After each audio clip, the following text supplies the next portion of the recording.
Hello everyone.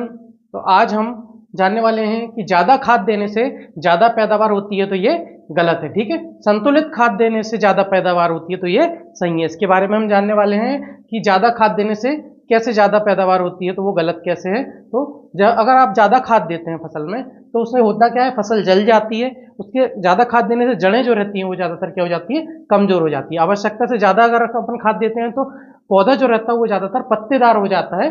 ठीक है, और दाना जो रहता है, दाना और फल जो रहते हैं वो कम लगते हैं।